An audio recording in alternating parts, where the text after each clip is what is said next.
Bonjour à tous et à toutes. Bonjour Cathy. Bonjour. Bonjour mesdames. Police pour la vérité a l'honneur aujourd'hui de recevoir le collectif Parents Citoyens France, Françoise Van Dienne, Nicole Delépine, pédiatre, Gérard Delépine, chirurgien et statisticien, qui nous rejoindront dans un moment pour évoquer l'action qui est en train d'être réalisée par le collectif Parents Citoyens France et dont le but est de demander la levée de l'obligation vaccinale pédiatrique. Donc, c'est une action qui est très importante pour laquelle ce collectif a sollicité les citoyens, les parents, les grands-parents, mais tous les citoyens de France à les accompagner puisque le but, c'est d'alerter les élus à travers une action courrier.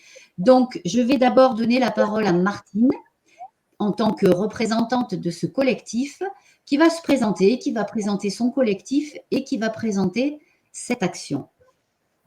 À toi la parole, Martine. Merci Cathy en tous les cas de nous laisser justement la parole. C'est formidable qu'on nous aide. En effet, le collectif a pris naissance avec l'information auprès des parents.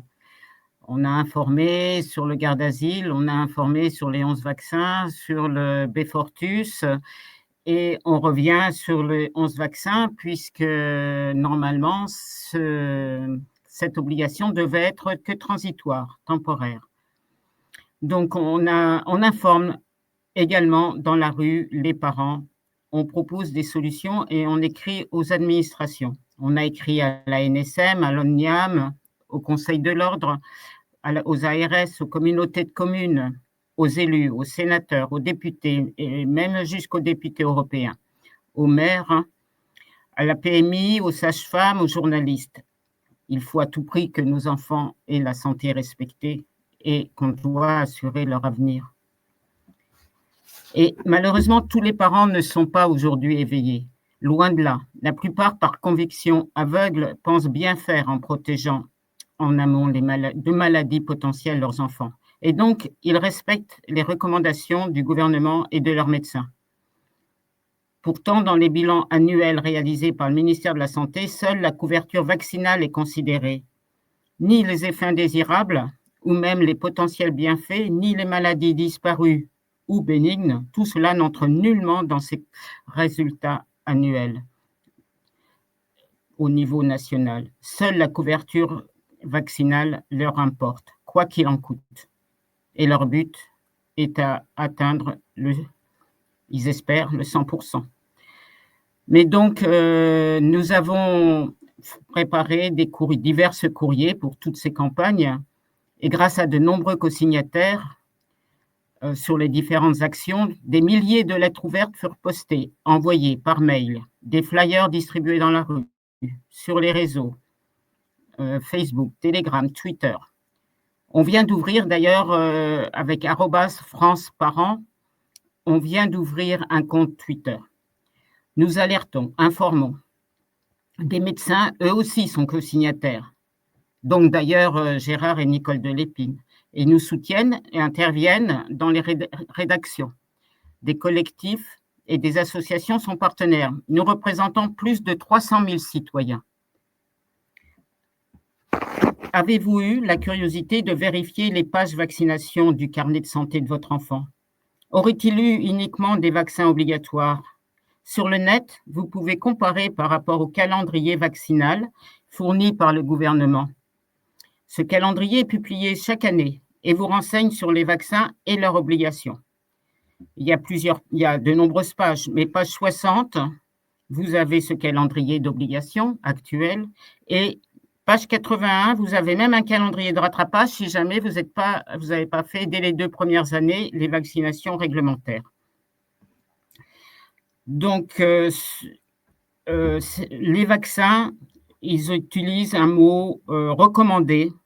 Quand c'est recommandé, ça veut dire facultatif en fait. Il n'y a que les vaccins obligatoires que vous êtes censés faire. Et on s'est rendu compte que malheureusement, même les enfants avant 2018, cette obligation des 11 vaccins, même ces enfants-là ont subi les 11 vaccins. Les médecins ont fait même les vaccins donc recommandés en plus des obligatoires qui étaient que le DTP.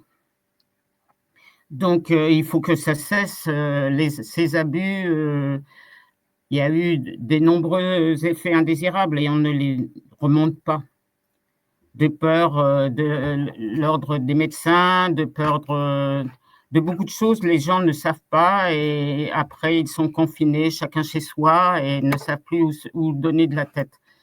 On les reçoit, on a ouvert un groupe privé où les parents peuvent se retrouver. Nous les recevons d'abord sur Zoom pour nous assurer de leur identité et après ils se retrouvent dans ce groupe privé où ils peuvent discuter, où ils trouvent des livres, les notices des vaccins, les textes de loi,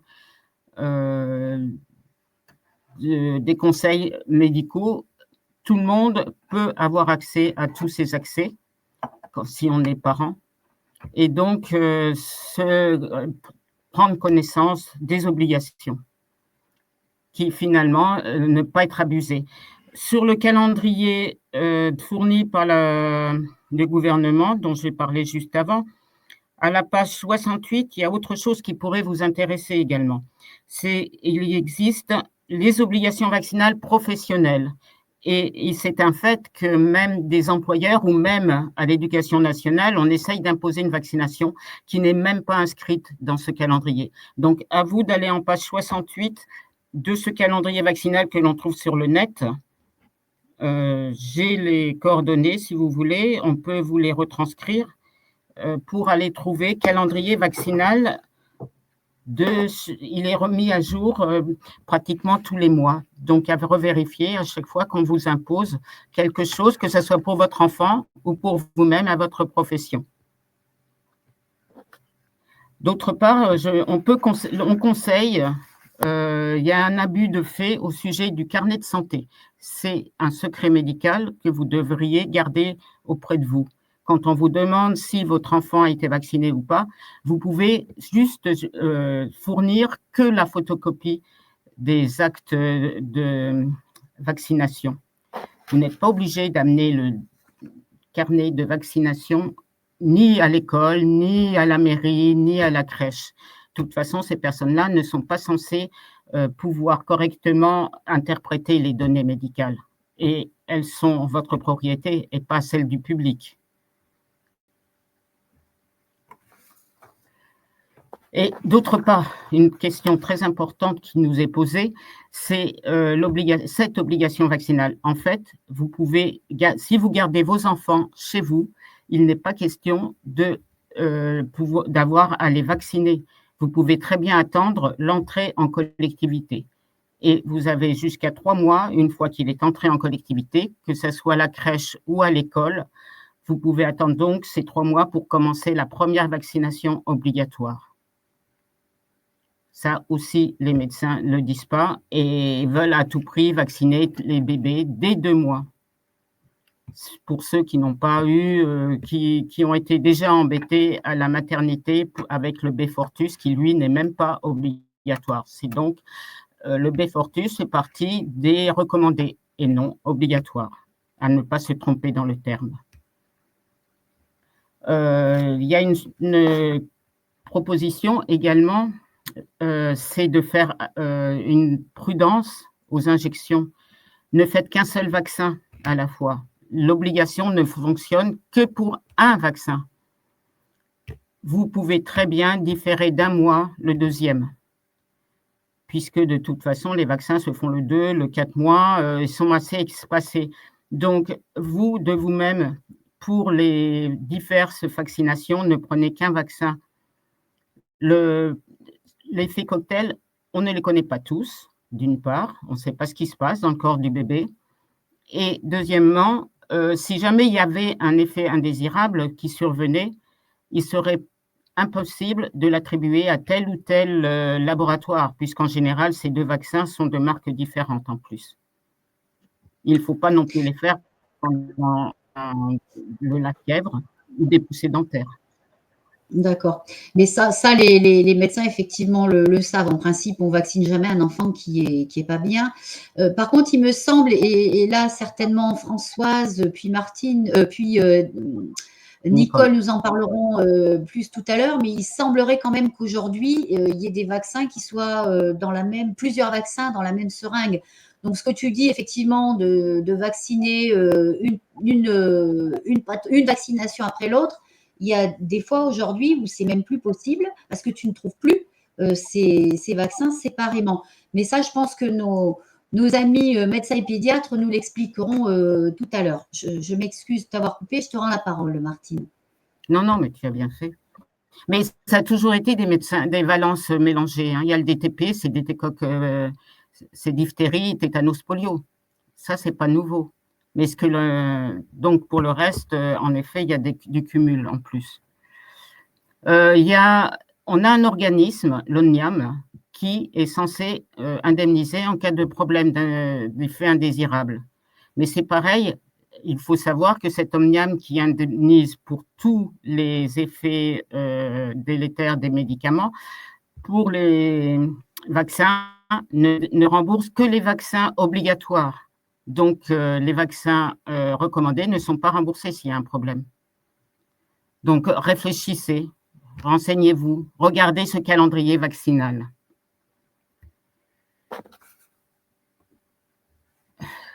Les vaccins pédiatriques, pourquoi ne pas retrouver notre droit à la balance bénéfice-risque? Mais ça, c'est pareil. Françoise ou Nicole ou Gérard vont vous en parler ultérieurement. Et il est à savoir que de toute façon, le problème, c'est que si jamais il y avait un scandale sanitaire qui apparaissait, comme ça a été le cas pour d'autres médicaments, d'autres produits, ça a toujours été des particuliers qui l'ont fait. Le système de l'ONIAM ou du gouvernement ne vont pas se dénoncer eux-mêmes. Donc, il faut savoir réfléchir, regarder, vérifier à tout prix avant de se lancer dans de telles choses. Nous, on vient d'avoir un résultat, là, aujourd'hui. Il y a une députée qui accepte de recevoir, en Haute-Savoie, qui accepte de recevoir des particuliers pour leur justement, suite à nos lettres, à nous partager. Il y a Non, pardon, j'ai cru qu'il y avait du bruit. Donc, on peut avancer. Comment? Non, tu peux continuer, Martine. Aujourd'hui, il y a plus de 600 personnes, 600 parents qui nous ont rejoints et veulent savoir, comprendre, protéger leurs enfants, échanger entre eux, avoir suffisamment d'outils pour en discuter autour d'eux avec le corps médical et enseignants. Nous les accueillons donc dans des réunions Zoom, dans un groupe où ils se retrouvent enfin en sérénité et des connaissances qui vont leur permettre de réagir sainement face aux folles exigences de cette nouvelle société. Nous leur proposons des choix de livres, de vidéos, d'articles de presse sourcés, les notices des vaccins, la possibilité d'échanger entre parents, de témoigner, les textes de loi, des flyers, des courriers types. N'hésitez plus pour retrouver votre calme, votre confiance en vous, pour savoir comment protéger votre enfant. Vous pouvez évidemment nous rejoindre. Continuons à chercher, à informer, à signaler, restons vigilants. Une vaccination, ce n'est pas une urgence. Pourquoi contraindre à la vaccination les récalcitrants si les enfants vaccinés sont réellement protégés? Donc, il suffit de nous écrire sur parents.citoyens.france@gmail.com et nous répondrons très rapidement en vous proposant des solutions éventuelles et surtout une réunion Zoom. Donc, notre boîte mail, c'est parents au pluriel, .citoyens au pluriel, .france@gmail.com. Merci de m'avoir écouté. Merci. Et protégeons nos enfants. Merci beaucoup à toi, Martine, pour toutes ces précisions. Et je vais laisser la parole à Françoise. Françoise, une petite question, donc déjà de vous présenter en tant que médecin retraité aujourd'hui, mais quand même encore dans l'action. puisque là, bah, votre comment dire, soutien au collectif Parents Citoyens France, c'est une action plus que symbolique pour protéger les enfants. Et donc, ben, vous allez nous expliquer pourquoi vous êtes entré dans ce collectif. Et voilà, la parole est à vous. Merci à vous deux. Alors, brièvement, alors moi, je suis médecin généraliste. Je me suis installée début 85, donc il y a 40 ans. Je me suis rapidement ennuyée et j'ai fait une formation d'homéopathie. Donc, ça m'a permis de cumuler les deux. Je me suis méfiée très rapidement de certains vaccins, notamment celui de l'hépatite B, parce qu'en patientèle, j'avais des gens chez qui on pouvait faire assez facilement le rapprochement entre les myofasciites, les maladies neurodégénératives, sclérose en plaques et la vaccination. Alors, je veux dire que moi, je n'ai pas été vaccinée contre l'hépatite B parce qu'à l'époque où j'ai fait mes études, ça n'était pas obligatoire. Par contre, la plus jeune de mes filles est médecin et elle a été vaccinée. Bon, après, on croise les doigts. J'ai un petit peu accompagné aussi avec des compléments et tout ça. Bon, ensuite, j'ai vu arriver le scandale du garde-asile et voir des parents qui s'interrogeaient déjà sur la nécessité de faire ça. Moi, je n'ai toujours pas de réponse à ça. J'ai vacciné 2 jeunes filles. La deuxième n'a pas pu se servir de son bras pendant plusieurs jours. La maman m'a rappelé en me disant: «Quand est-ce que ça va revenir?» Et je me suis dit: «Ben, je ne touche plus à ça». Et il y avait des copains de classe de ma fille ou des copines de classe, puisqu'à l'époque, on ne vaccinait que les filles. C'était donc en 2018 ça, dans mon souvenir. Et j'ai essayé de dissuader le maximum de parents de faire, ce vaccin à leurs jeunes filles. Alors à l'époque, j'avais fait remonter des effets secondaires et j'ai vu défiler, les gens du laboratoire, qui essayaient avec des rondes jambes de me convaincre que j'avais du mal, les piquer, qu'il fallait revoir ma copie, tout ça. Et je leur ai fait comprendre que je ne reviendrai pas sur ma décision, que je ne toucherai pas ça. Ensuite, eh ben, on a vu les garçons rentrer aussi dans la danse, hein, si je puis dire. Et là-dessus, puis la grippe H1N1 2008-2009, Roselyne Bachelot, ministre de la Santé à l'époque, où j'ai vu aussi beaucoup d'effets secondaires. À l'époque, j'avais refusé de me faire vacciner, ce qui me valait des ennuis un peu discriminants de la part de mes collègues qui me disaient: «Si tu tombes malade, on ne s'occupe pas de tes patients». Comme je dis souvent, Hippocrate pourrait se retourner dans sa tombe. Donc, il y avait déjà les vaccinodromes. À mon avis, le maillon faible, c'est que tout le monde n'avait pas de smartphone, alors que 12-13 ans après, avec le Covid, les gens ont téléchargé l'application Tous Anti-Covid. Ils ont été aimantés littéralement. Voilà, je ne reviendrai pas sur le phénomène social voilà. Donc, sauf que moi, ça m'a valu de perdre ma place, hein, parce que je n'ai pas voulu toucher à ça. Alors, dans le cabinet médical où j'exerçais, il y avait 2 médecins qui organisaient les vaccinations. Alors, ça a sans doute sauvé un peu ma tête auprès du conseil de l'ordre parce que je dis, ben, les gens avaient la possibilité de prendre rendez-vous avec mes confrères. Voilà. Donc, et c'est vrai aussi qu'en tant qu'homéopathe, j'ai commencé à m'abonner à des revues que je dirais un peu dissidentes par rapport à la doxa médicale, et ça m'a beaucoup éveillée sur les effets secondaires de la vaccination rougeole.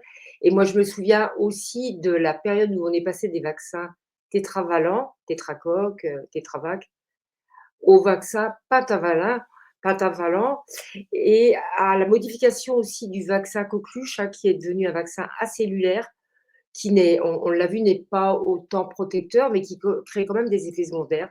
Et moi, j'ai souvenir dans ma vie de médecin généraliste, puisque j'ai homéo, mais aussi généraliste, hein, je suturais les enfants blessés, j'ouvrais les abcès, en campagne, on fait un peu tout. Et j'ai vraiment nettement vu arriver les bronchiolites avec les vaccins pentavalents. Alors, je n'ai jamais trouvé d'écho à ça, mais c'est un constat, c'est factuel. Après, c'est difficile à prouver, hein, mais voilà. Moi, j'ai essayé d'aider un maximum de parents qui se posaient des questions sur l'intérêt de faire ça.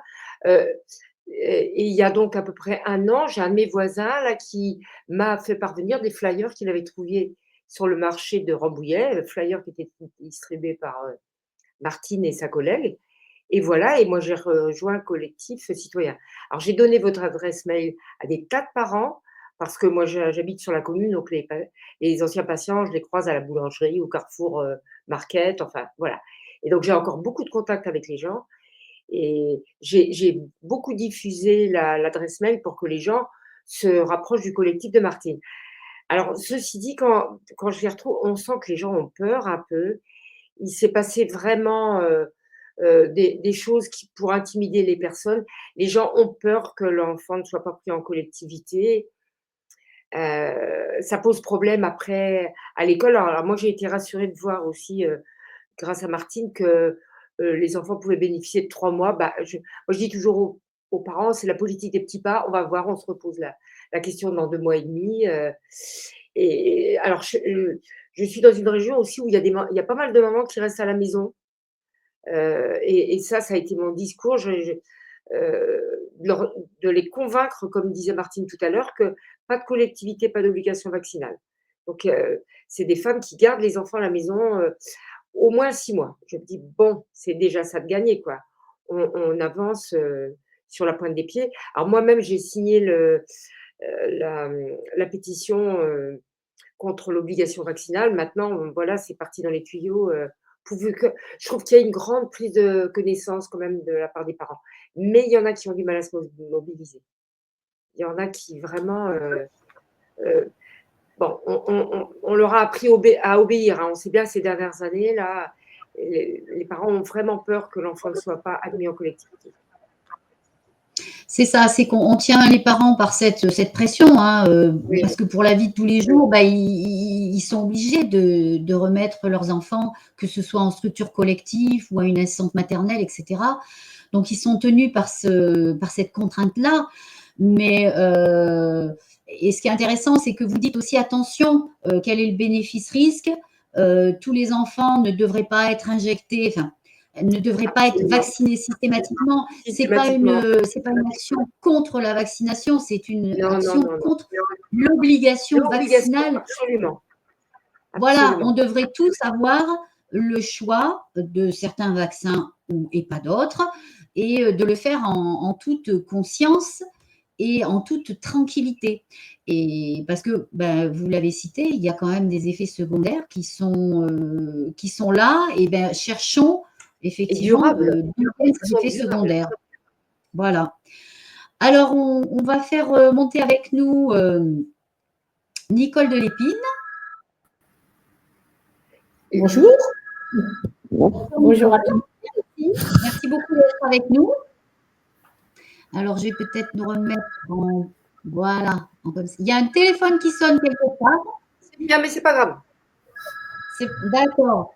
Alors, Nicole, ben, je vais vous demander également de vous présenter et puis de nous expliquer pourquoi vous êtes aussi signataire de cette lettre, co-signataire de cette lettre adressée à nos élus pour lever l'obligation vaccinale pédiatrique. Et en ce qui concerne la pédiatrie, je crois que vous êtes bien placé pour parler en scientifique, parce que vous êtes pédiatre. Alors, merci à vous d'être là. Et j'ai donc votre diaporama. S'il y a un moment, il faut le mettre à je vais l'écran. vous demander. Gérard va vous présenter après. Donc, écoutez, moi, je suis pédiatre. J'ai longtemps été dispensée du grave drame de vacciner ou pas, parce que comme cancérologue, jusque dans les années 2000 en gros, personne n'imaginait une seule seconde vacciner des enfants cancéreux, donc en baisse d'immunité. Tout le monde savait qu'il ne fallait pas le faire. Puis brutalement, avec la mode de faut vacciner tout le monde, là, et maintenant on vaccine y compris les cancéreux, ce qui est quand même une aberration absolue. Donc, en fait, nous, on s'est quand même beaucoup intéressé à l'histoire de l'obligation vaccinale parce que dans notre pratique, on se base surtout pour la liberté de traitement, la liberté d'être traité, la liberté de choix. Donc ça, c'est vraiment notre credo depuis les années, on va dire, 85-90, quand on a commencé à se rendre compte qu'en cancérologie, on commençait à imposer aux gens des traitements, des essais thérapeutiques, alors qu'il existait des médicaments efficaces, des schémas de traitement thérapeutiques qui étaient démontrés efficaces. Donc là, on a commencé à s'intéresser évidemment de près à la perte de la liberté de soigner et évidemment dans à l'intérieur de cette perte de liberté de soigner, c'est-à-dire pour un médecin de dire je vous propose tel vaccin ou pas, je vous propose tel traitement ou pas, et pour un malade ou un parent, bien comme parent, la liberté d'être soigné, d'abord de choisir son thérapeute, son médecin, qu'il soit homéopathe ou autre chose. Et donc, on s'y intéressait beaucoup, et on s'y intéressait beaucoup, évidemment, au moment où, en 97, Madame Buzyn a voulu faire imposer 11 vaccins obligatoires à l'époque pour les petits nés à partir du 1er janvier 2018. Et ça, c'est devenu absolument terrible. Il y a eu une grande bagarre à ce moment-là. Nous, du coup, on était déjà à la retraite, donc on avait un petit peu plus le temps de faire la biblio, éventuellement dans des sujets un peu parallèles à la cancérologie. Et donc, on a publié effectivement pas mal de papiers que vous pourrez retrouver, si vous voulez, le détail sur Agoravox. Entre 2017 et 2018, on a mis pas mal de papiers de fond, si vous voulez, pour étudier pourquoi est-ce qu'un vaccin pour la diphtérie est utile ou pas. Bon, on va en parler tout à l'heure, mais on a fait ce travail et on s'est battu. On a essayé de se battre à l'époque avec les parents, avec tous les médecins, il n'y en a pas beaucoup, comme d'habitude, ils sont très silencieux, mes collègues, contre l'obligation vaccinale, qui effectivement était présentée comme elle sera transitoire, pour vous habituer, mais dans 3 ans, ça ne sera plus la peine, etc. Un mensonge, enfin, bon, je pense que maintenant, on n'a plus besoin d'expliquer aux gens qu'on leur a menti, qu'on leur ment tout le temps, et qu'ils savent qu'ils mentent, comme dirait l'autre.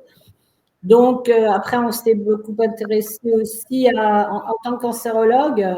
Gérard, qui est à côté, va vous expliquer ça peut-être. Enfin, je ne sais pas si on a le temps de parler du HPV, mais au moment de la vaccination contre le gardasil, on nous disait ça prévient le cancer. Donc, comme cancérologue, on a eu envie d'aller voir. Et lui, il a donc été voir tous les registres des cancers. Donc, on était dans les années 2017-2018, puisque notre premier livre sur le gardasil pour dire le gardasil, ça ne prévient pas le cancer. Au contraire, c'est un paradoxe puisque dans les populations vaccinées, ça a plutôt tendance à, en tout cas, être corrélé avec une augmentation du nombre de cancers chez ces gens-là. Donc, on s'est beaucoup battu pour essayer de demander que le gardasil ne soit pas recommandé de façon aussi agressive que c'est encore le cas maintenant, en disant ça prévient le cancer, formidable, faut faire ça aux filles. Alors, c'est quand même un peu drôle parce que tout le monde savait, en tout cas à l'époque, maintenant on raconte autrement, mais enfin que le cancer du col, c'est plutôt 45-50 ans et pas 15 ans, mais ça fait rien, on va les vacciner à 15 ans et puis à 45 ans, elles n'auront pas le cancer du col. Donc déjà, si les gens réfléchissaient 2 minutes, ça serait intéressant. Donc, on a beaucoup fait cette biblio, on a joint tout ce qu'on pouvait joindre comme politique, on est allé au Sénat, on a vu des tas de gens et Gérard Lépine, qui est à côté de moi, a joint également le président de l'INCAD, l'Institut national du cancer, qui a eu le culot de lui répondre gentiment, poliment quand même, mais en disant « Oh, on n'a pas assez de recul ». 2018, enfin 2017. Et la vaccination pour le gardasil avait commencé en 2006. Donc, je ne sais pas ce qu'il leur faut comme recul, 3 siècles peut-être, pour voir que ça ne marche pas. Donc, on a continué à essayer effectivement, du coup, on est presque devenu spécialiste du HPV dans les conférences, parce que pour essayer d'expliquer aux gens, vous n'êtes pas vacciner vos gamins, bon, c'est pas le pire, hein, c'est pas aussi méchant que le vaccin ARN contre le Covid, mais il y a quand même eu des gens paralysés, il y a eu quand même quelques lanceurs d'alerte parmi des parents et des patients dont les filles ont malheureusement subi des ennuis, y compris aux USA, il y a eu quand même pas mal de décès décrits, même si c'est pas en nombre, encore une fois, comparable avec le Covid, mais enfin, c'est quand même invraisemblable de vacciner des jeunes filles et maintenant des garçons contre une maladie que de toute façon ils n'auront pas, pour lesquels le rapport entre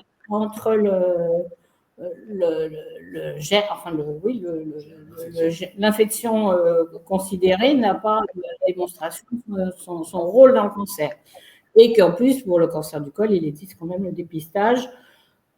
Le frottis cellulaire, je précise bien, on n'a pas le temps de parler de gardasil plus longtemps, mais surtout, ne faites pas à vos filles, enfin vous-même, des recherches de HPV pour savoir si vous êtes à risque de cancer du col. Vous allez en retrouver tout le temps et là, on va vous faire des colonisations, etc. Donc, risque du HPV. Mais bon, par ailleurs, la bagarre contre l'obligation vaccinale a continué. Moi, j'ai été sollicitée, je suis sollicitée vraiment régulièrement, comme je pose ma collègue médecin et beaucoup de collègues médecins qui un petit peu acceptent de répondre aux gens. On a tout le temps au téléphone des pauvres mamans complètement désespérées.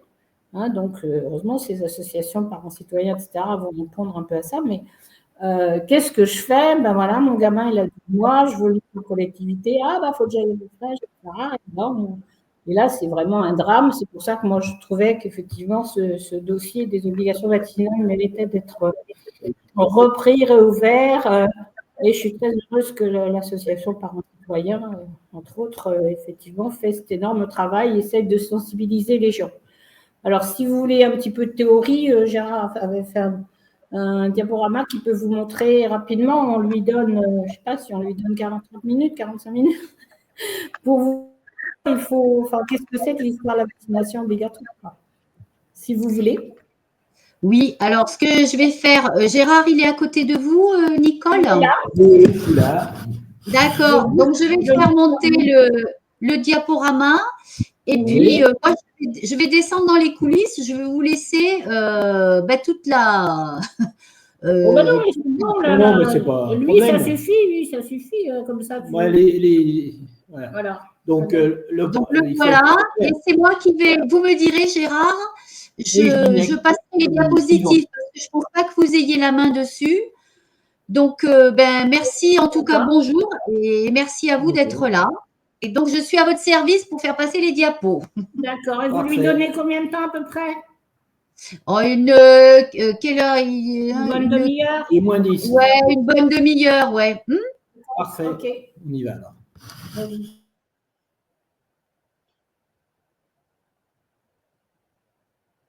Ah, alors on a perdu Gérard de Lépine. Ah, que s'est-il passé? Alors, bon, ça marche. Problème de connexion. Alors, attends, on ne va pas bouger l'ordi, tu vas bouger. On vous entend, mais on ne vous voit pas pour l'instant. On est perdu? On vous entend, mais on ne vous voit pas. Bon, bah, écoutez, on va essayer de le voir, mais pendant ce temps-là, il peut causer. Bon, donc le problème est de savoir si les vaccinations en France en 25 sont utiles ou pas. C'est quand même le problème essentiel. On ne doit donner un médicament, et les vaccins sont des médicaments, à quelqu'un que dans son intérêt propre. Ça fait partie de ce qui est dit à Nuremberg, hein, des décisions du tribunal de Nuremberg, et ça fait partie aussi de ce que tout médecin jure. Je ne dois donner un médecin que dans l'intérêt de mes malades. L'État et tous les autres peuvent dire ce qu'ils veulent, ils peuvent conseiller, mais moi, médecin, je ne donne que dans l'intérêt de mes malades. Diapo suivante. Or, cet intérêt est discuté depuis le début de la vaccination. Le débat de la légitimité d'une obligation date du début de la vaccination. Et il faut savoir que Frédéric II de Prusse, qu'on appelait le roi soldat, le roi sergent, n'était pas un démocrate. Et pour lui, ce qu'il fallait, c'était sauver ses soldats pour qu'ils puissent faire la guerre. Il avait posé la question à d'Alembert, faut-il le vacciner et obliger mes soldats à se vacciner contre la variole, qui était quand même la grande tueuse? Et d'Alembert a dit, bien entendu, pour chaque individu, l'intérêt de son état particulier est le premier but. L'État, au contraire, considère tous les citoyens indifféremment. Il accepte d'en sacrifier une victime sur 5, mais il conseilla à Frédéric de Prusse, en monarque aussi équitable que sage, il doit laisser aux citoyens liberté pleine et entière de se livrer ou de se refuser à cette opération. Et Frédéric de Prusse laissa le libre choix à ces sujets. On peut se demander, diapo suivante, s'il vous plaît, on peut se demander si nos princes actuels sont aussi éclairés que Frédéric de Prusse, qui pourtant n'était pas connu pour être un roi éclairé. Et nos princes actuels ont oublié que la liberté d'opinion et la liberté de disposer de son corps, hein, pour lequel les féministes hurlent toujours « nous voulons disposer de notre corps », il paraît que ce serait refusé pour les vaccinations aux hommes et aux femmes. C'est quand même incroyable. Suivant. Alors, l'obligation vaccinale en France est devenue une religion. C'est un dogme. avec tous les dogmes, et ils sont associés au déni et à l'inquisition. Le dogme, c'est la vaccination ne se discute pas. C'est ce qu'avait dit Agnès Buzyn, non, Marisol Touraine. Et Buzyn avait rajouté la vaccination, c'est obligatoire, c'est sans risque et c'est bon pour la santé. Et le président du Conseil de l'Ordre, le docteur Blouet, à l'époque, avait dit « Nous avons décidé de porter plainte contre le docteur Joyeux parce qu'il dit que la vaccination n'est pas obligatoire. » Suivant.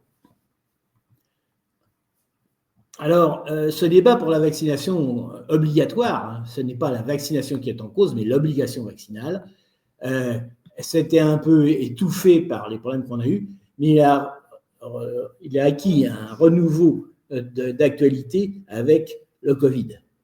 Durant le Covid, on nous a dit que les vaccins étaient formidables, qu'ils étaient efficaces à 100%, à 95%, et qu'ils étaient sans risque. Et la population s'est rendue compte, premièrement, vous avez sur ma diapo, d'après les données de l'OMS, c'est les données de l'OMS, vous voyez la flèche rouge qui indique l'instauration des vaccinations, et vous voyez la courbe des nouveaux cas d'après l'OMS. Donc, après la vaccination, l'augmentation des contaminations a été multipliée par 6. Quand on dit qu'un vaccin est efficace, en multipliant le cas par 6, c'est quand même un peu curieux. Quant à dire c'est sans risque, on a quelques vedettes qui prônaient la vaccination, comme là Justin Bider, vous avez sa tête avant la vaccination Covid et 3 mois après la vaccination Covid. Qu'on nous dise que les vaccins n'exposent jamais à des complications nous paraît tout à fait délirant. Suivant. Alors, on va écouter pour une fois Madame Buzyn lorsqu'elle avait dit « J'invite les médecins et ambassadeurs de la science et du rationnel à faire face à l'obscurantisme. » Et donc, nous allons ici sortir des croyances, revenir aux faits établis, rien que les faits, et les faits vérifiables, car ce sont les courbes que vous voyez officielles par tous les instituts officiels de santé. Suivant. Alors, Winston Churchill avait eu rappelait qu'on ne peut pas connaître, qui ne connaît pas le passé ne peut pas imaginer le futur. Donc, pour se pencher sur le problème des vaccinations, il faut regarder l'histoire, le passé, les grandes pestes historiques. C'est ce qu'on va faire dans un premier temps. Suivant. Suivant, s'il vous plaît. Alors, la grande peste, c'était la peste noire. La peste noire a tué jusqu'à le tiers de la population de l'Europe en quelques années. Et il faut savoir que cette peste, elle est liée à la piqûre d'une puce qui est infectée par le rat, qui est le réservoir de la bactérie. Et dans les cas les plus graves, elle peut se faire par contamination respiratoire, mais c'est relativement rare. Et cette maladie a été totalement stoppée par la désinsectisation. Il faut tuer les puces et il faut tuer les rats. Et je pense que certaines associations qui actuellement prônent le rat comme animal de compagnie oublient un peu le passé et sont un peu irrationnelles. C'est faire porter un risque à la population bien supérieur à l'absence de vaccination. Donc, la peste noire, qui était le grand fléau, la peste en elle-même, a été vaincue par l'hygiène. Et dans les pays où il n'y a pas d'hygiène, où on a encore quelques cas de peste, comme Madagascar, elle est vaincue par les antibiotiques. Pas de vaccin pour la peste, et on s'en est débarrassé. Suivant. Le choléra. Dans les grandes pestes, il y avait la peste et le choléra. Bien, le choléra, c'est à peu près la même chose. Le choléra est une infection intestinale par un germe et elle se transmet uniquement par ingestion d'eau contaminée ou d'aliments contaminés. Actuellement, le choléra ne persiste que parmi les populations qui n'ont pas d'accès à l'eau potable. Il ne tue que les malades maltraités ou traités trop tard. Donc le choléra doit disparaître grâce à l'eau potable. L'hygiène, et dans les rares cas où il n'y a pas assez d'eau potable et d'hygiène, par les antibiotiques. Donc toutes les campagnes que font l'OMS pour la vaccination contre le choléra, c'est de la foutaise et un vrai scandale. Il suffirait que l'on donne l'eau potable à la population du monde entier, il n'y aurait plus jamais de choléra. Suivant. Le typhus. Le typhus a été une maladie également très mortifère. En particulier, dans l'histoire en Angleterre, lors du tribunal noir, où tous les gens qui étaient venus au tribunal sont morts de choléra, de typhus, mais il s'est réveillé après les guerres, la Première Guerre mondiale et la Deuxième Guerre, où cette maladie était particulièrement sévère. Nous, on le savait en France depuis les guerres de Napoléon en Russie, où il est démontré maintenant que la majorité des soldats français morts en Russie ont été victimes du typhus. C'était logique parce que le typhus est lié à un pouls qui vit dans les vêtements en laine et que les pauvres soldats avaient des vêtements en laine qu'ils ne pouvaient pas laver parce qu'ils n'avaient pas d'eau. Donc, à partir du moment où on a fait l'éradication des poux comme nous et des puces, et également laver les vêtements régulièrement, le typhus a disparu. Donc, la troisième grande peste a été vaincue, là aussi, par l'hygiène. Suivant. La typhoïde. Alors, la typhoïde, on a eu un vaccin qui était obligatoire en France pendant une certaine période.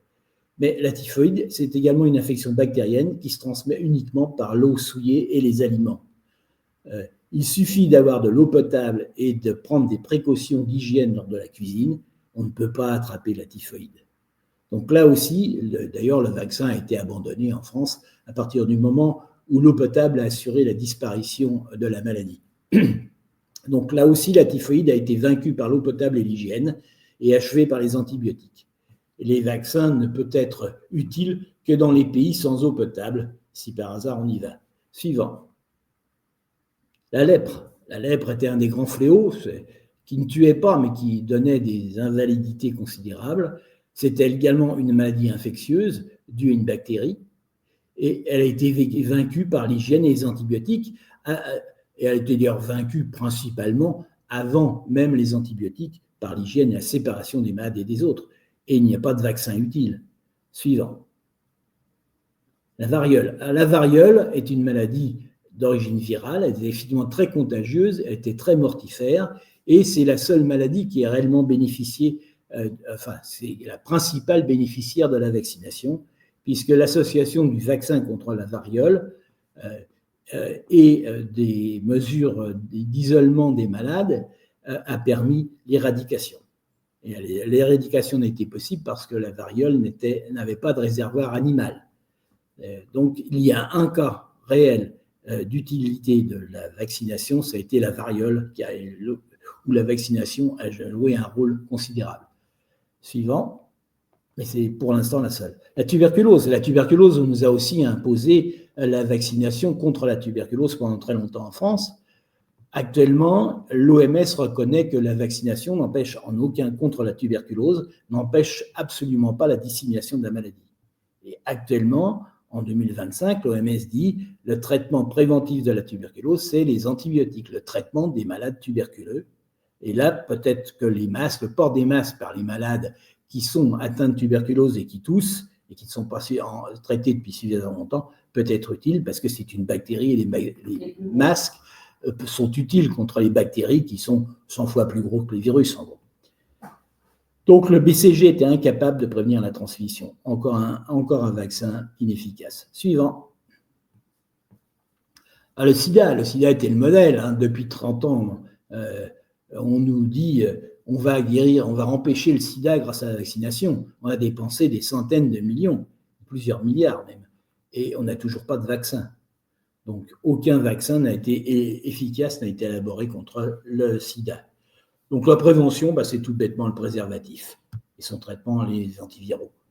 Pas de vaccin en vue, malgré tous les efforts et toutes les dépenses colossales que les États ont fait. Et dont a participé le mari de Madame Buzyn, qui était tellement pour les vaccinations. Lui a fait toute sa vie, a été payé par les travaux de recherche de vaccins contre le sida. Suivant. Excusez-moi, Gérard, sur le sida, là, vous parlez que la meilleure prévention, c'est donc le préservatif. Mais par rapport au sida qui se transmettrait par le sang, par la salive, est-ce que ça, c'est du mythe ou est-ce que ça existe, c'est vrai? Par le sang, c'était vrai, tant qu'on ne garantissait pas que les sangs transfusés étaient exempts de sida. Depuis qu'on dépiste le sida, qu'on exclut bien entendu des donneurs de sang les gens qui ont le sida, le sang, ça ne se fait pas. Hein. Mais par le contact, vous savez, il y a des Le professions. froid, non, ça c'est du baratin. Ça, c'est du baratin. Il faut Faire plus peur. de. Faire peur. De la même manière, actuellement, il y a un traitement soi-disant préventif du sida que prennent beaucoup d'homosexuels, qui est effectivement, pour l'instant, qui paraît efficace contre la propagation du sida, mais qui ne protège pas du tout des autres maladies sexuellement transmissibles. Et c'est à cause de ce médicament contre le sida qui bénéficie d'une propagande pharmaceutique très importante qu'on voit l'explosion des autres maladies sexuellement transmissibles, dont la syphilis qui avait pratiquement disparu en France et qui fait un retour assez fort. Parce que les gens qui prennent ce médicament contre le sida pensent qu'ils sont protégés contre toutes les maladies. Donc, Ah, d'accord. oui, donc le préservatif est très utile. Suivant. Alors, lorsqu'on nous dit les vaccinations sauvent des millions de personnes, c'est gentil, mais si on regarde la courbe de mortalité infantile pour la France, on voit que la diminution de la mortalité infantile, qui était considérable au Moyen-Âge, et même il y a 3 siècles, a baissé bien avant l'apparition des vaccins, enfin bien avant l'utilisation des vaccins, en dehors du vaccin contre la variole. Mais pour le reste, la diminution de la mortalité infantile n'est pas due, je parle bien pour la France, n'est pas due aux vaccinations. Suivant. Alors, si on fait le bilan de l'histoire, puisqu'on suit ce que nous disait Churchill, regardons l'histoire pour envisager le futur. Parmi les grandes épidémies, les pestes historiques, une seule a été éradiquée par un vaccin. Toutes les autres ont été vaincues par l'hygiène et les traitements médicaux. Donc, dire que la vaccination sauve des millions de personnes, c'est vraiment une assertion publicitaire. Suivant. S'il vous plaît. Merci. Alors, il faut revenir aux choses simples. Pour un médecin, un traitement, il faut à chaque fois voir sa balance avantage-risque. Donc, c'est uniquement sur une balance avantage-risque nettement positive qu'un traitement doit être administré. Et on va passer un par un les vaccins actuellement obligatoires. Suivant. Alors, suivant. Alors, la poliomyélite est obligatoire en France. Elle n'a aucune justification, c'est totalement aberrant. La poliomyélite se transmet uniquement, comme je vous l'avais rappelé, par l'eau et les aliments contaminés. Si vous avez de l'eau potable, vous ne pouvez pas avoir d'épidémie de poliomyélite. Et actuellement, les polios qui restent dans le monde sont majoritairement dus aux vaccins, car ce sont des transformations du virus vaccinal, le virus vivant, que l'on donne par la bouche par sa facilité d'administration, qui, dans les pays où il n'y a pas d'eau potable, se repique d'un malade à l'autre et récupère sa virulence. Donc actuellement, s'il reste encore des poliomyélites dans le monde, c'est la plupart du temps dû au vaccin contre la poliomyélite. C'est d'ailleurs été le cas du fameux cas de poliomyélite de New York, là où on a fait tout un fromage, c'était un virus vaccinal, bien sûr, attrapé dans un pays où il n'y avait pas l'eau potable. Donc, pour les pays qui se contentent de traiter les eaux usées et d'assurer l'eau potable, il ne peut pas y avoir de poliomyélite. Donc en France, l'obligation du vaccin contre la poliomyélite est un scandale. Suivant. La diphtérie. Alors la diphtérie, c'est dû à une bactérie. Comme toute bactérie, elle est sensible aux antibiotiques. La vaccination n'a pas empêché. La vaccination a été imposée en France avant la Deuxième Guerre mondiale. Et durant la Deuxième Guerre, le nombre de cas de diphtérie a triplé, alors que la population était vaccinée. Et à chaque fois, d'ailleurs, les cas correspondent à des périodes où les gens sont mal nourris, où il n'y a plus d'hygiène et qu'ils vivent dans la promiscuité. Donc actuellement, il n'y a aucune logique de faire la vaccination contre la diphtérie, qui est quasiment inexistante en France, et qui peut, lorsqu'un cas survient, être parfaitement prévenu en donnant des antibiotiques à tous les contacts. Donc, on ne voit pas la logique de continuer à faire une vaccination obligatoire contre la diphtérie. Suivant. J'ajoute que le vaccin est relativement en plus peu efficace, puisque les études ont montré que 25 à un tiers des enfants qui ont été vaccinés contre la diphtérie ne sont plus immunisés 1 an après les 3 injections du vaccin. Donc la durée est vraiment courte. Et là, on parle, dès qu'il y a un cas, on en parle partout. Et là, il y a eu un cas en Espagne, il y a 2 ans, je crois, où l'enfant est mort. Mais l'enfant n'est pas mort parce qu'il n'a pas été vacciné, il est mort parce que le gouvernement espagnol n'avait pas sous la main le sérum anti-diphtérique qu'il a été obligé de demander à la Russie. Donc effectivement, sans traitement ou si le traitement est trop tardif, ça peut être grave. Mais peut-être faudrait-il quand même que les États riches se paient du sérum antidiphtérique et au lieu d'imposer la vaccination à tout le monde. Suivant. Alors la rougeole, lorsque je remplaçais des médecins généralistes dans la région parisienne, j'étais tombé, il y a quelques années déjà, quelques dizaines d'années, j'étais tombé sur une épidémie de rougeole. Et qu'est-ce qu'on faisait? Eh bien, on faisait des rougeoles parties. C'est-à-dire, lorsqu'un gamin avait la rougeole, il invitait tous ses copains à venir fêter quelque chose autour d'un gâteau. Et on se contaminait. On se contaminait parce que ce n'était pas grave. La maladie, la rougeole, faisait partie des 5 maladies éruptives bénignes de l'enfance. C'est comme ça qu'on les apprenait dans mes questions d'internat. Et alors, bien entendu, à chaque fois qu'il y a un mort, on en fait toute une histoire. En 10 ans, on a eu 10 cas de mort de rougeole en France. Et le gouvernement a bien fait son fromage sur tous les laboratoires. Mais 7 d'entre eux, de ces morts, c'était des enfants gravement immunodéprimés. Des leucémies, des sida, un déficit congénital. Ils seraient certainement morts de toute manière d'une autre infection, car on ne peut pas empêcher les infections autour de nous. Donc, faire vacciner tout le monde pour des cas d'enfants immunodéprimés qui, de toute manière, malheureusement pour eux, risquent de toute manière de mourir d'infection, c'est parfaitement illusoire et ça ne justifie pas une obligation vaccinale. Suivant.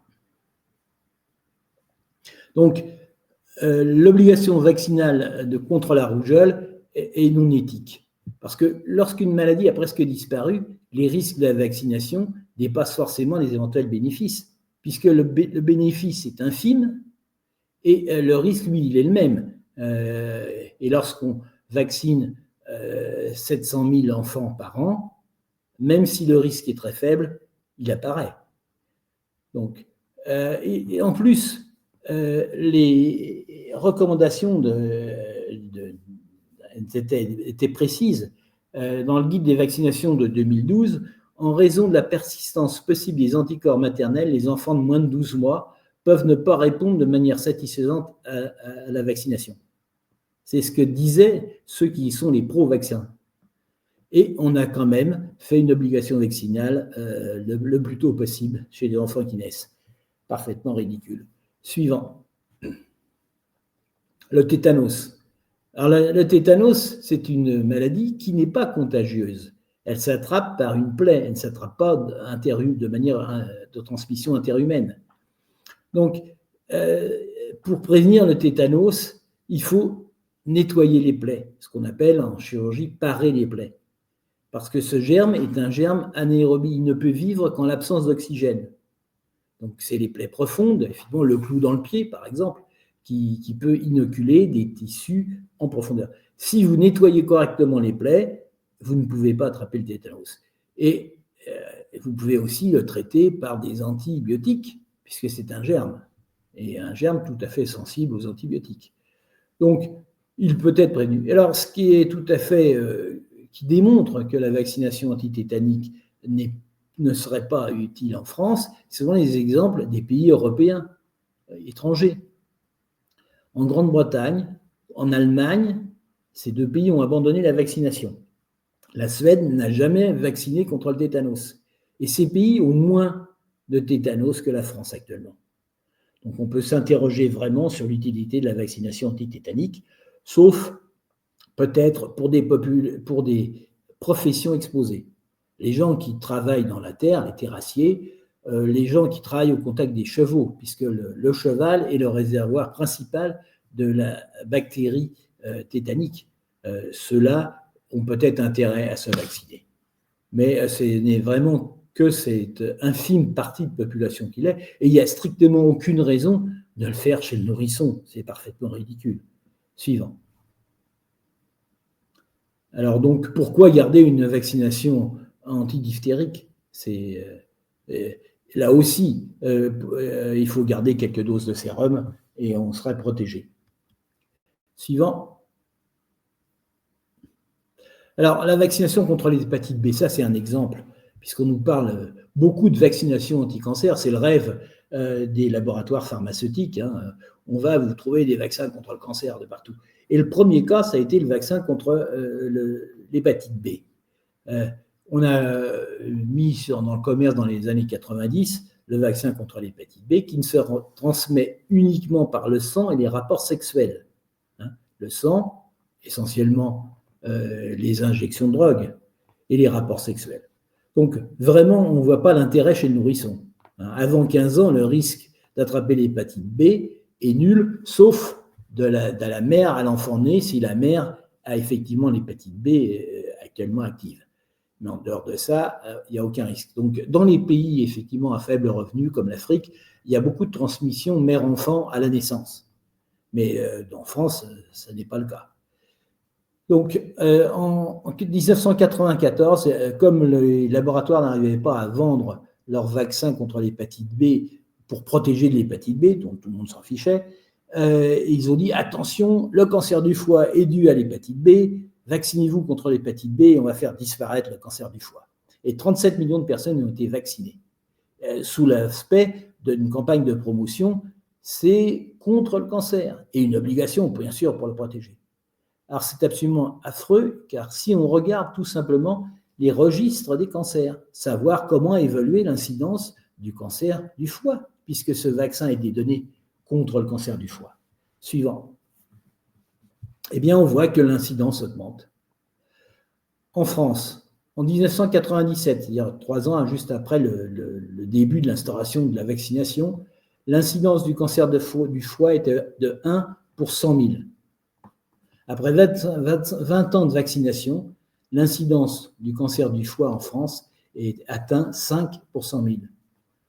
Donc, l'incidence du cancer du foie chez l'homme a été multipliée par 5 depuis la vaccination. Et cela n'empêche pas Vaccination Info Service de dire la capacité du vaccin à réduire le nombre de cas et ses complications, en particulier les cancers du foie, a été démontrée par les pays touchés par la maladie. C'est quand même invraisemblable. Les mensonges n'ont pas été utilisés que durant le Covid. Suivant. Et on ne peut pas dire que la France soit un pays retardé, qu'on n'ait pas eu de chance et que c'est à cause de ça que le cancer du foie a augmenté, parce qu'il suffit de regarder tous les pays qui ont vacciné, de l'évolution de l'incidence des cancers du foie dans tous les pays qui ont vacciné beaucoup. Là, en haut à gauche, vous avez la Grande-Bretagne. Ça a été multiplié par 3. En haut à droite, vous avez l'Australie. C'est multiplié par 4. Au Canada, vous avez en bas et à gauche, au Canada, où ça a été là aussi multiplié considérablement, comme d'ailleurs aux USA, 3,5. Donc, l'apparition, la généralisation de la vaccination contre l'hépatite B coïncide avec une aggravation considérable, une augmentation considérable de l'incidence du cancer du foie. Alors, je ne dis pas que c'est le vaccin qui est la cause. En tout cas, prétendre que le vaccin diminue le cancer du foie est un mensonge absolument éhonté, mais parfaitement répété, comme vous l'avez vu par Info Service. Suivant. Alors, en plus d'être inefficace contre le cancer, ou peut-être de le favoriser, il donne des complications, ce vaccin. Là, vous avez tout un dossier, de Foucras, le dossier noir du vaccin contre l'hépatite B, et en particulier les CEP.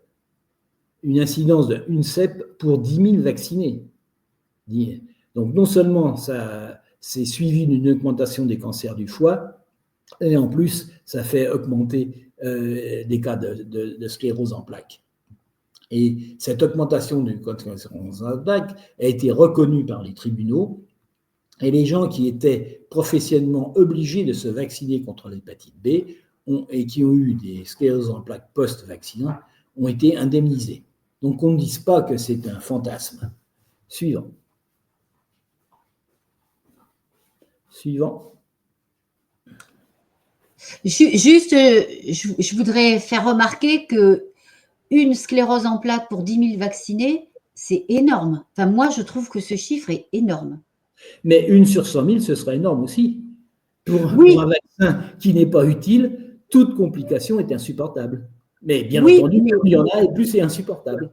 Eh bien, oui, c'est affreux, quoi. Et si en plus le lien a été fait, que ces personnes ont été indemnisées, entre guillemets, c'est scandaleux de continuer. Alors, n'ont été indemnisés que ceux qui étaient obligés d'être vaccinés. Ceux qui ont eu la bêtise de se vacciner volontairement, alors qu'ils n'étaient pas obligés, n'ont pas été indemnisés. D'accord, merci pour ces précisions. Suivant.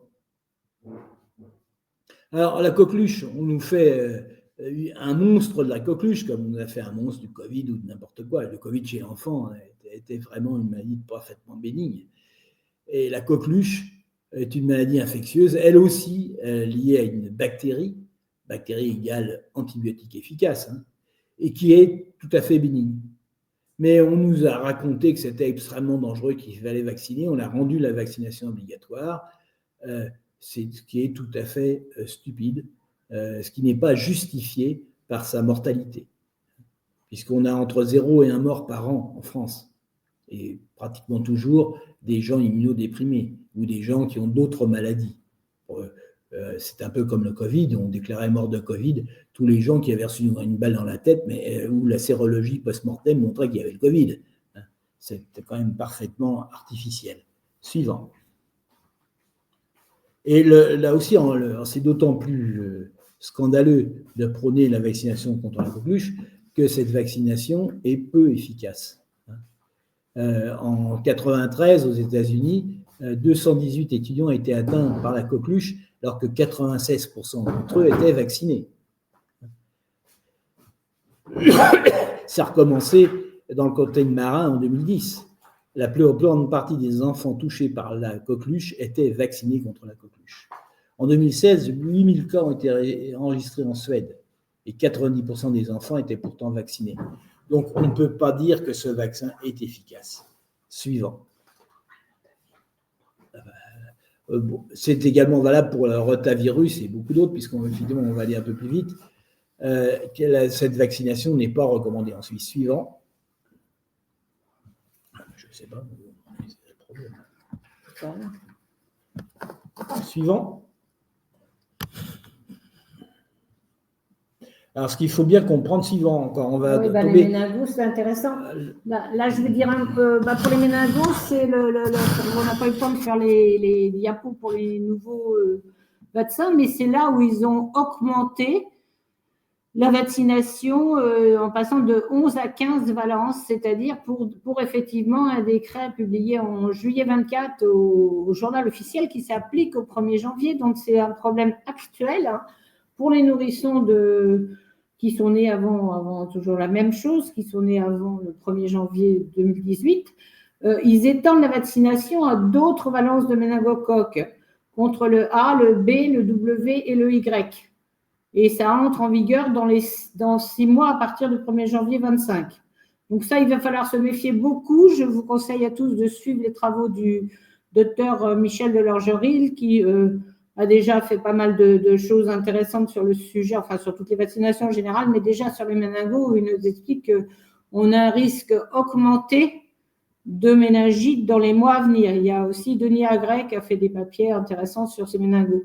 Donc, il faut se méfier absolument. Cette augmentation du nombre des valences obligatoires est absolument scandaleuse. Elle a été discutée, alors pour le coup, par personne. En 2017, les réunions des professionnels d'un côté et des familles de l'autre avaient plaidé en faveur d'une non-obligation et ça a été repoussé par le gouvernement. Mais là, il n'y a même pas eu de cinéma de convention citoyenne, rien du tout. Ils ont fait un décret au mois de juillet, tranquillos, pour imposer 4 valences de plus qui risquent quand même de donner beaucoup plus de méningite dans les mois à venir. Donc, il faut absolument qu'on s'empare de ce sujet méningocoque, peut-être avec Denis en particulier, qui a étudié le dossier, parce que manifestement, ça va augmenter le risque des enfants à avoir des accidents dans les mois à venir. Voilà. Donc, effectivement, surtout pas se précipiter à les faire. Hein. Il faut se précipiter à rien faire. De toute façon, plus on gagne de temps, mieux c'est. D'abord parce que les bébés vieillissent entre-temps, donc ils ont quand même plus d'immunité. Mais là, alors pour les meningos, c'est un scandale absolu. Puis c'est un décret, quoi. C'est quand même un décret. On ne sait pas pourquoi, par qui.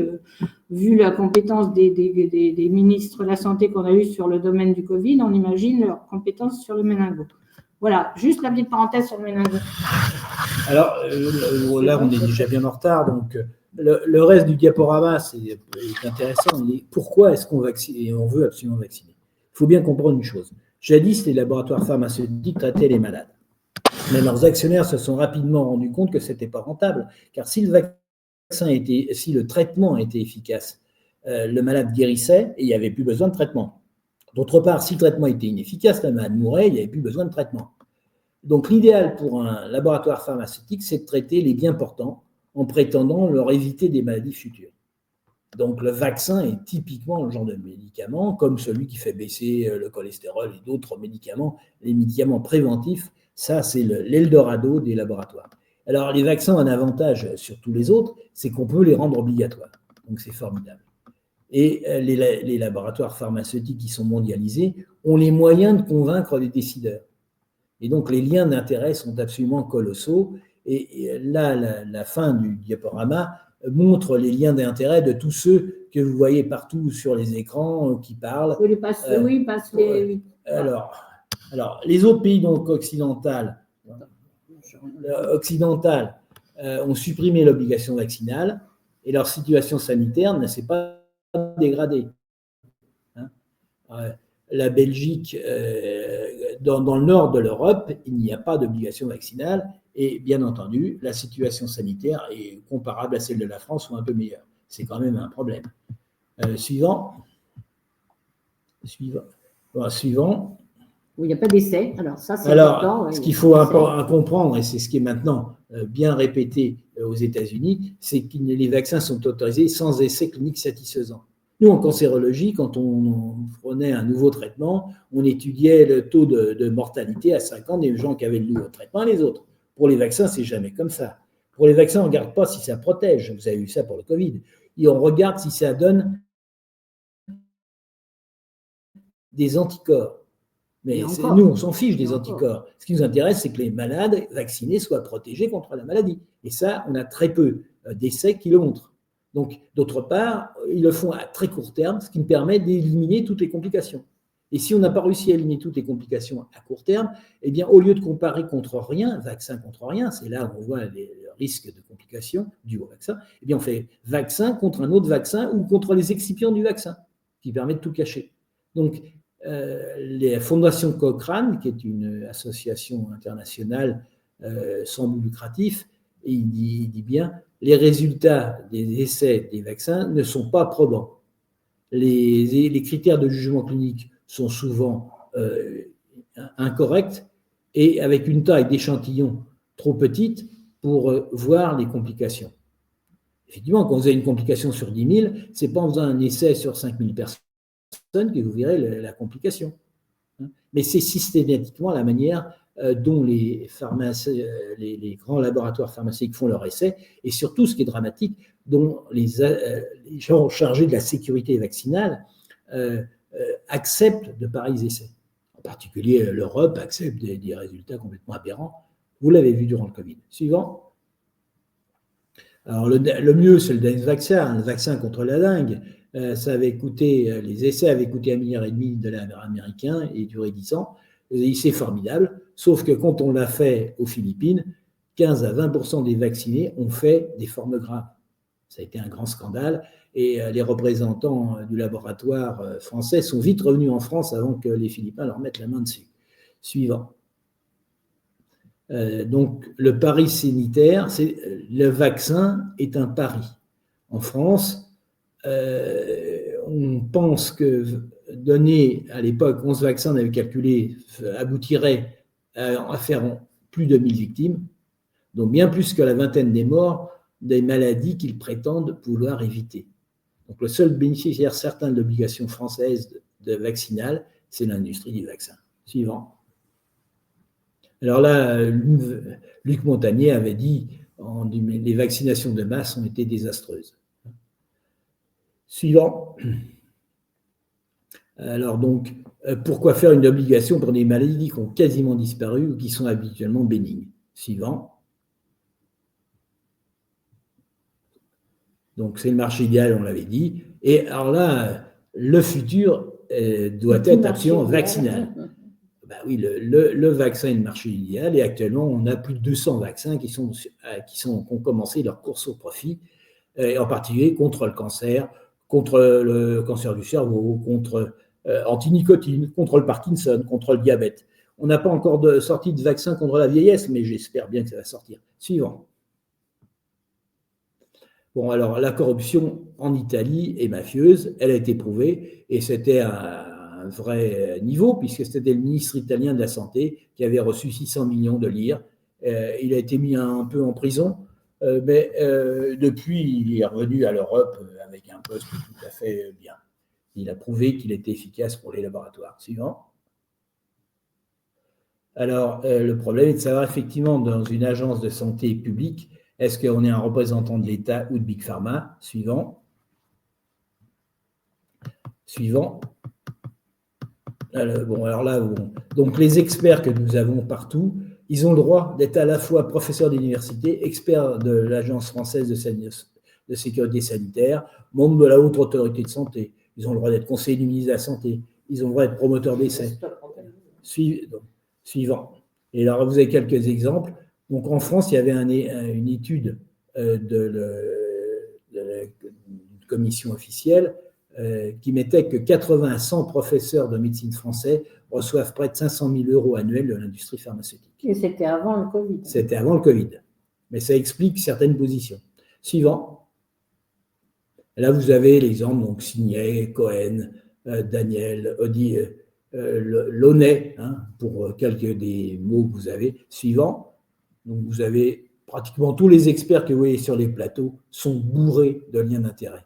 Et la loi française oblige théoriquement tous ces gens à donner un lien d'intérêt. Je vous rappelle que je n'ai pas de lien d'intérêt, c'est marqué sur ma première diapo. Mais tout cela, en général, ils oublient de le dire. Ils se disent, nous sommes des experts. Suivant. Encore, vous voyez, donc, Sonsonetti, Demergue, Dufour, Catherine Velle-Olivier. Suivant. Donc, et Buzyn, bien sûr. Buzyn avait été réanimé par les laboratoires Gemzin, Bristol Myers, Squibb, Novartis. Elle a été conseillère chez BSM et Novartia. Et Pierre Fabre, Schering-Ploug l'ont également financé. Donc, vous voyez comment on choisit un ministre de la Santé en France. C'est celui qui a le plus de liens d'intérêt avec les grands laboratoires pharmaceutiques. Suivant. D'ailleurs, elle disait elle-même, l'obligation de déclarer les liens d'intérêt est devenue trop handicapante. Suivant. Et en plus de ses liens personnels, il y avait celle de son mari, Yves Lévy, qui était directeur scientifique du programme vaccinal de l'Agence nationale de recherche sur le sida, des hépatites virales, directeur de Vaccine Research, etc. Et qui a mis au point le labo Rouen. Le labo Rouen, où ils ont fait le fameux vaccin Covid modifié. Et peut-être aussi le virus avant de le lâcher. Oui, enfin, suivant.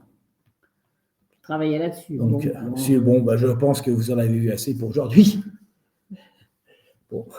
Donc, oui, si quand même cette carte est intéressante. Vous avez là l'indice de corruption évalué par Transparency International, qui est une association qui est anti-corruption mondiale, et à l'autre côté, les obligations vaccinales. Donc, les obligations vaccinales, plus c'est bleu, plus on a d'obligations, et la corruption, plus c'est rouge ou orange, et plus vous avez de corruption, l'indice de corruption est élevé. Donc, vous voyez qu'il y a une correspondance assez étonnante entre l'indice, plus on est corrompu, et plus on a d'obligations vaccinales. Malheureusement, la France augmente dans l'indice de corruption. Ça, c'est encore une année de plus. Donc, nous sommes mal partis pour avoir une position honnête sur les vaccins. Suivant. On n'a plus le choix. Bon. Et n'oubliez pas, Big Pharma en vaut toujours plus. Vous l'avez vu par le dernier décret de juillet 24. Fini. Merci. Merci. Bon, là, j'ai été trop long, hein, je suis désolé, donc je ne peux pas continuer. On ne vous entend plus. Non, c'était pas trop long, c'était extrêmement intéressant. Merci, mais infiniment. Il fallait toutes les dire, quoi. Hein. C'est très, très important. C'était d'une logique. Puis alors moi, au début, j'avais commencé à noter des questions. Et finalement, il va m'en rester qu'une parce que votre diaporama, il a répondu à toutes mes questions. Ma question, elle est quand même… allez, pourquoi les médecins ne se soulèvent pas plus contre ces obligations vaccinales? Sont-ils formés suffisamment? Sont-ils conscients de ce qui se passe? Parce qu'ils ne sont pas tous corrompus, ils ne sont pas tous pourris, quoi. Donc, qu'est-ce qui se passe pour que les médecins se taisent? Il y a 3 facteurs, à mon avis. Premièrement, un médecin qui est surchargé de travail. C'est une première chose. Et donc, il a peu de temps pour plonger dans la littérature. Et d'autre part, il faut de l'esprit critique. Parce que les articles qui parlent sont souvent de mauvaise foi. Bon, alors, j'ai la chance d'avoir effectivement un certificat de statistique appliqué aux essais thérapeutiques. Donc, décortiquer les essais qui sont présentés dans telle ou telle revue m'amuse. Mais ce n'est pas le cas non plus des médecins. Et puis, je suis à la retraite, donc j'ai le temps. Donc, il y a premièrement un manque de temps et aussi un manque de désir de s'informer directement. La deuxième chose, c'est qu'ils écoutent, ils sont obéissants. On les a formés dans les études à être obéissants. Nous, génétiquement, avec mon épouse, on ne devait pas être obéissants, c'est comme ça. Son père était en plus, vous êtes alliés, donc… Donc, ça a peut-être lié… Non, c'est pas rien. Dans le Covid, j'ai vérifié, par exemple, au Danemark, il y a des gens qui téléphonaient d'un peu tous les pays. Alors, au Danemark, elle était fille de résistants, elle aussi. Il n'y en avait pas beaucoup au Danemark dans la dernière guerre. Donc, il y a peut-être effectivement la culture, l'enseignement que nous ont transmis nos parents. Donc, beaucoup de médecins, eux, sont obéissants. Et puis, là, au moment du Covid, on a renforcé l'obéissance par la matraque. Le Conseil de l'Ordre s'est comporté comme il avait fait sous Vichy. Je vous rappelle que le Conseil de l'Ordre des médecins nationaux a été créé par Vichy et que la première demande de Vichy, du Conseil de l'Ordre aux médecins était de dénoncer les médecins juifs. C'était la première demande. Deuxièmement, quelques mois après, ils ont demandé aux médecins généralistes de dénoncer toutes les plaies par balle. Parce qu'il fallait qu'on puisse choper les résistants qui avaient été blessés. Donc, c'est ça les antécédents du Conseil de l'Ordre. D'ailleurs, Mitterrand avait promis, De Gaulle avait supprimé le Conseil de l'Ordre, lors de le comité de la résistance, les jours heureux avaient prévu sa suppression. De Gaulle l'a supprimé, et puis il a trouvé que finalement c'était bien commode pour faire obéir les médecins, donc il l'a rétabli. Mais donc c'est toute l'antériorité du Conseil de l'Ordre, et le Conseil de l'Ordre a fait très fort. Il a condamné des médecins pour avoir guéri des malades durant le Covid. C'est quand même incroyable. Et il a condamné beaucoup de médecins pour avoir parlé. Moi, dès que j'ai pris ma retraite, j'ai abandonné le Conseil de l'Ordre. J'ai refusé de leur donner des sous. Et donc, ils ne peuvent pas m'attaquer devant. Ils peuvent faire ce qu'ils veulent, mais je m'en fiche. Et c'est pour ça que je pense que je peux parler librement. Mon épouse, qui est encore au Conseil de l'Ordre, a été condamnée pour avoir osé dire que le masque ne servait à rien contre les infections virales. Et c'est une notion qui est parfaitement reconnue dans la littérature internationale, sans aucun doute. Mais comme le gouvernement avait dit que le masque était indispensable et obligatoire, il fallait faire obéir et condamner les gens qui disent le contraire. Et il y a beaucoup de médecins qui, eux, ont souffert beaucoup plus parce qu'ils travaillaient, on les a interdits d'exercer parce qu'ils disaient la vérité. Non, je ne sais pas si un jour on va réussir à faire condamner ces juges, j'oserais dire pourris, scandaleux. J'ose espérer. Et peut-être que François va aussi Donc, les À médecins n'ont pas la compléter la connaissance. réponse sur cette question, Françoise, qu'est-ce Oui. que vous auriez, parce que je vois des fois vous hochez la tête, mais des fois vous aimeriez dire quelque chose, alors allez-y. Oui, non, mais j'ai écouté l'exposé de Gérard avec beaucoup d'intérêt. Et alors, il y avait des choses que je savais, le décalage entre la disparition des maladies et l'attribution qu'on a du succès au vaccin. Mais effectivement, moi, je vois que mes jeunes collègues, ils ne réfléchissent plus. Il y a une espèce de paresse intellectuelle, comme dit Gérard, et ils sont dans l'obéissance, le doigt sur la couture du pantalon. Mais moi, j'ai essayé d'en interpeller quelques-uns, puisqu'on était 3 médecins, voire 4 quand il y avait un remplaçant. Mais il n'y a rien à faire, quoi. Ils sont oblitérés de partout, ils ont de la purée dans les yeux, de la colle dans les oreilles. Ils obéissent. Parce qu'il y a eu, comme je l'ai dit tout à l'heure au début de l'émission, il y a eu quand même des ballons d'essai auparavant. J'en tiens pour exemple la grippe H1N1 de Roselyne Bachelot. C'est énorme. Il y a eu des écrits faits sur l'énorme gabegie que c'était, mais ils n'ont pas du tout fait un rapprochement avec ça. Il y a une paresse intellectuelle, ils obéissent. Moi, je leur ai dit quand je suis partie du cabinet médical qu'ils allaient aller au burn-out plus vite que moi parce qu'ils font un travail de machine au risque d'être remplacés. Il faut de la médecine de clavier, hein, ils appliquent les recommandations de l'HAS. Il n'y a pas de réflexion personnelle. Et même chez des médecins qui ont des jeunes enfants et qui sont dedans, c'est exaspérant. Moi ça me désespère, ce manque d'analyse Il y a des personnelle. critiques, ouais. Oui, mais il faut voir aussi que ça c'est pas d'aujourd'hui. Hein. Effectivement, la manipulation des médecins, c'est depuis les années 80 quand même. Hein, quand brutalement on a transformé, par exemple, c'était symbolique, mais le diplôme de médecin des hôpitaux qu'on obtenait quand même à travers des examens, le titre, mais on l'obtenait à travers des examens, ça a été remplacé par praticien hospitalier. Vous pouvez être praticien depuis 1984, vous êtes aussi bien pharmacien, ingénieur, etc. Les gens, ils viennent vous voir à l'hôpital, il y a marqué praticien hospitalier. On ne sait plus ce que c'est qu'un médecin. Donc, la notion, effectivement, de médecin a été complètement dévalorisée par la manipulation. Puis, la manipulation des profs, ceux qui ont été sélectionnés, parce que c'est toujours pareil, il y a des tas de gens bien qui ont été éliminés vite fait, hein, comme des cadres de santé qui ont été éliminés vite fait. Moi, mes infirmières de qualité qui étaient vraiment des filles bien, qui formaient bien les infirmières, on m'a expliqué tranquillement qu'on ne pouvait pas les nommer cadres de santé parce qu'elles n'avaient pas le profil. Ouais, elles n'avaient pas le profil, effectivement, écoutez les bureaucrates. Bon, alors maintenant, les médecins ne sont pas mieux que la moyenne de la population. Rappelez-vous, puisqu'on parle tout le temps de Seconde Guerre mondiale en ce moment, au moins que ça serve, que quand même, il y avait combien de gens prêts à dénoncer. Actuellement, il y a combien de gens prêts à dénoncer si son voisin, s'il n'a pas mis son masque, comment ça s'est passé pendant le Covid. Et les médecins ne sont pas mieux que la population générale, qui malheureusement n'est pas très jolie, quoi. Je crois qu'il faut quand même… Et en plus, elle est manipulée pour être obéissante.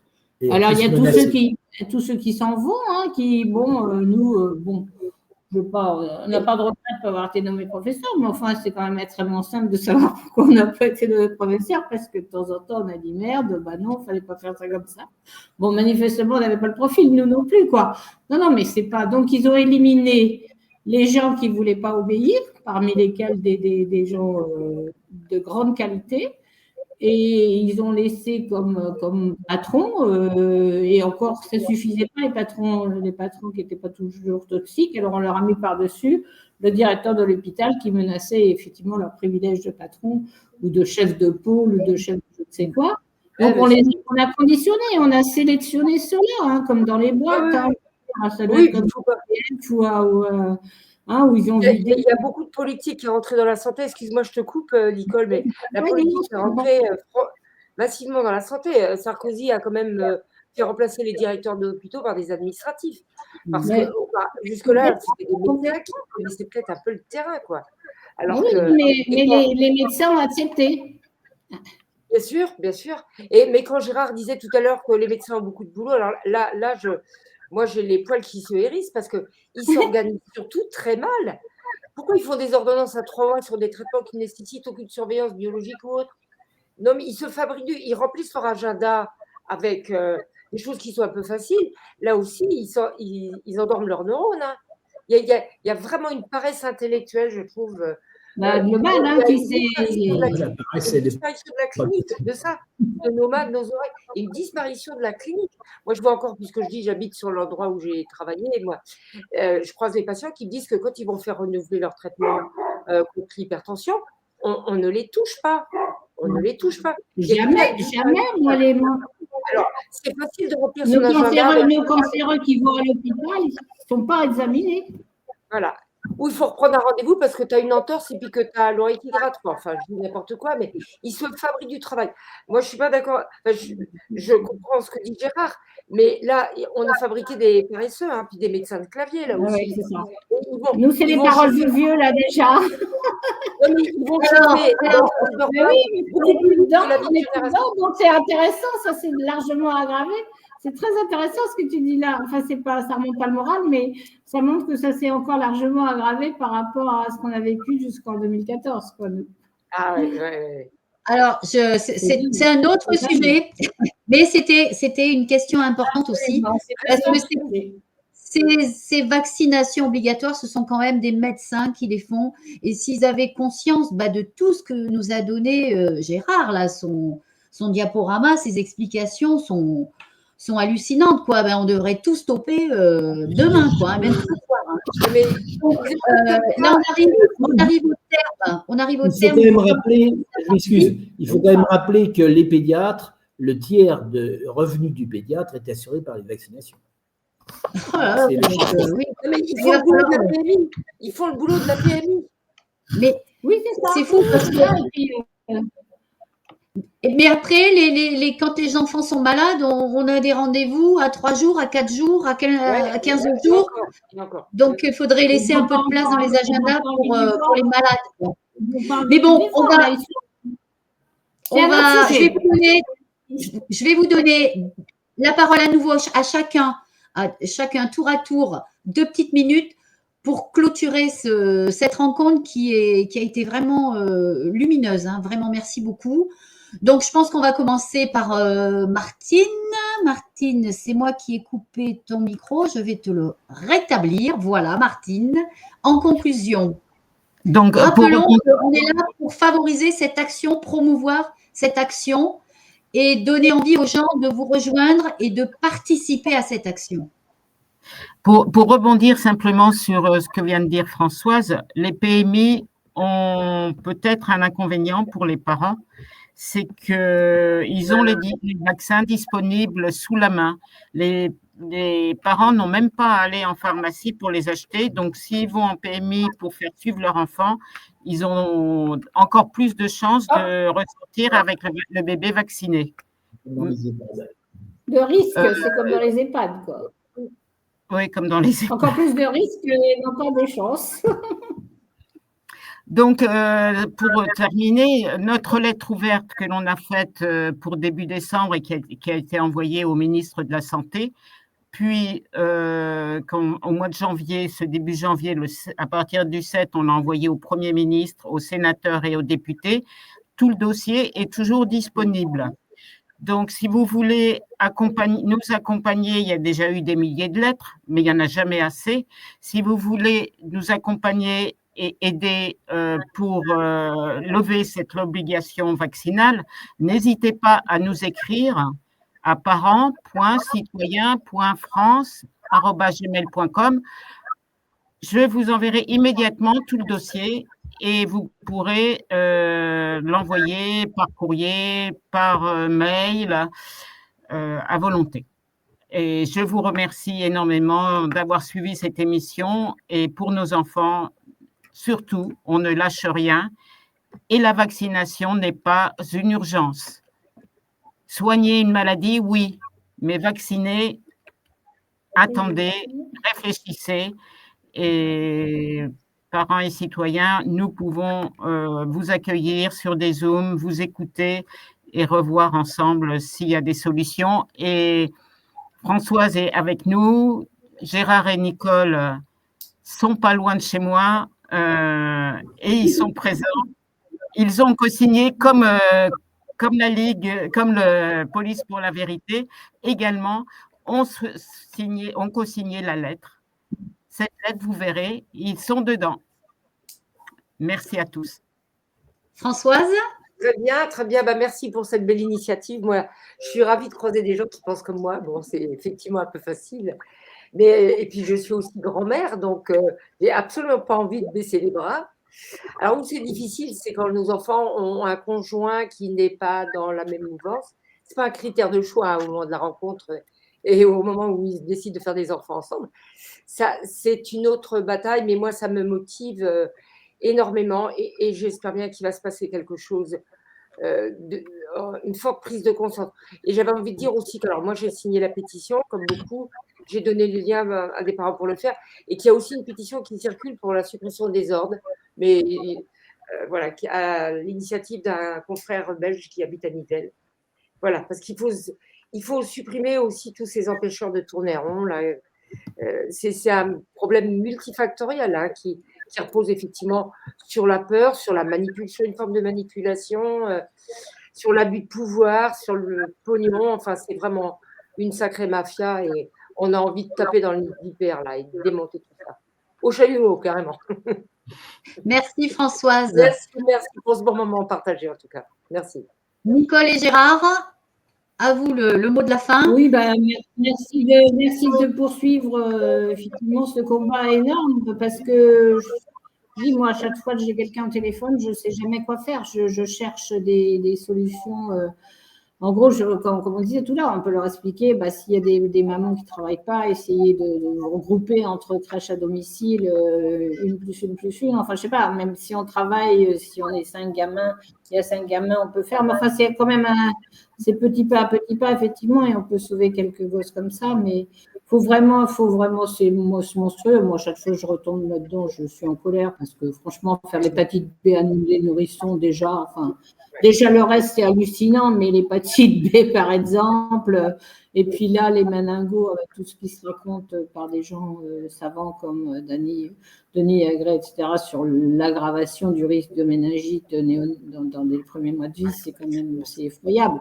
Et puis c'est décret, Nous par ailleurs on se bat beaucoup pour la liberté en général, pour la liberté de penser, de bouger. Maintenant c'est même d'aller en ville, maintenant, les nouvelles libertés qui se suppriment, en fait, c'est tous les jours.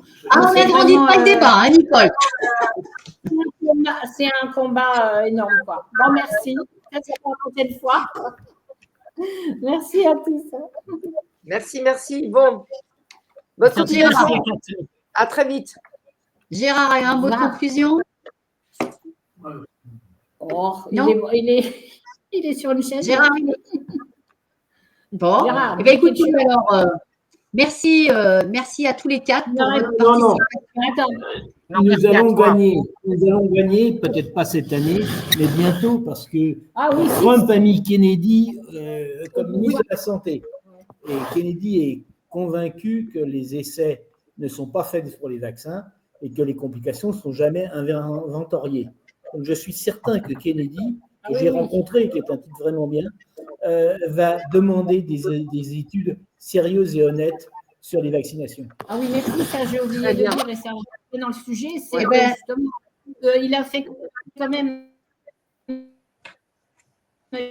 y a le il est loin, on ne l'entend plus. Ah bon? On n'entend pas Nicole. Moi, je n'entends pas Nicole. Censure, là, notre vaccin. Ça y est, tu m'entends? Non? Ah là, on vous entend à nouveau. Voilà, il faut absolument que tous les gens qui ont des doutes lisent le petit livre vert, là, vaccin ou pas vaccin, qui est publié chez Marco Pieter, qui est un bouquin de Kennedy, justement, qui a été traduit chez notre éditeur belge Marco Pieter en français, et qui montre bien toutes les études faites par les équipes de Kennedy avant qu'ils disent que les vaccins c'est dangereux. Il a fait faire des tas d'études sur déjà les publications sur les enfants vaccinés contre les enfants non vaccinés. Et il y a une centaine de pages, c'est facile à lire, je vous le recommande vraiment, vaccin ou non vaccin, chez Édition Marco Pieter.